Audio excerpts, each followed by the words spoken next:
联社周四引述多名逃离中国的维吾尔人说，中国政府对一些东突厥散穆斯林采取了强制堕胎和酷刑折磨。报道提到，一位维吾尔女性告诉美联社，她在怀孕6个半月时被强制堕胎。一位前医生描述了东突厥散极为苛刻的生育控制政策。一位曾被关押的维吾尔男性声称，他此前从早到晚都会被中国士兵酷刑折磨。报道说，这些维吾尔人将在今天开庭的英国维吾尔独立法庭上作证。这个人民法庭是在去年成立，旨在调查中国是否在东突厥散犯下了种族灭绝。其中4个孩子的母亲肉孜说，政府2007年围捕了包括她在内的多名孕妇，并强制堕掉了她的第5胎。曾于上世纪90年代在一家村医院工作的妇产科医生加夫尔说，他曾挨家挨户检查是否有人怀孕，如果有人超生，当局就会拆掉这家人的房子。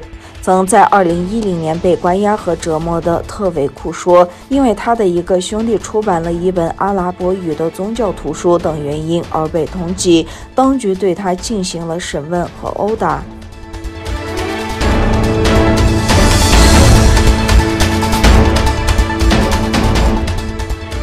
美国总统拜登计划修订一份针对中国企业的投资限制实体清单。美国总统拜登扩大了禁止美国人投资据称与中国军方有关联的中国企业的禁令，将更多公司列入黑名单。拜登周四签署的一项行政命令使禁止美国人投资的中国企业总数达到59家，显示出拜登政府如何继续执行前总统特朗普留下的一些对华强硬政策。拜登政府表示，此举扩大了特朗普时期出台的一项有法律缺陷的行政令涵盖的范围。拜登称，此外，我发现在中华人民共和国境外使用中国的监视技术，以及开发或使用中国监视技术为镇压或严重侵犯人权的行为提供便利，构成了不同寻常和特别的威胁。该行政令称，对于目前在清单中的企业，该禁令将于8月2日生效。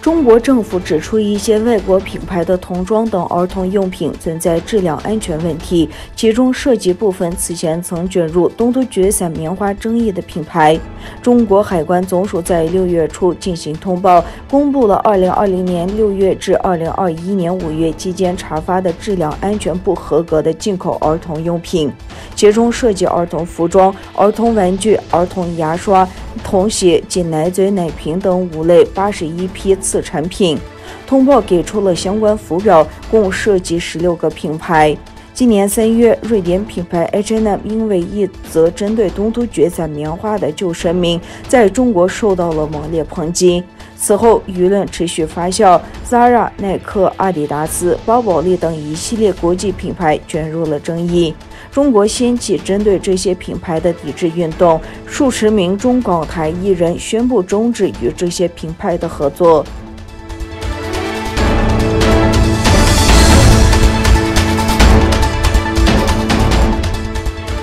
据中国媒体报道，中国国家主席习近平6月2日晚同阿塞拜疆总统阿里耶夫通电话。习近平强调，中方支持阿塞拜疆人民根据本国国情选择的发展道路，视阿方为共建“一带一路”重要合作伙伴。中方愿意从阿方进口更优质特色产品，支持中国企业赴阿投资兴业，开展基础设施建设等领域合作。双方要深化国际运输和物流合作，促进亚欧运输走廊建设，提升区域互联互通水平。习近平指出，中国共产党即将迎来100年华诞，中国开启全面建设社会主义现代化国家新征程，中阿关系站在新的历史起点上。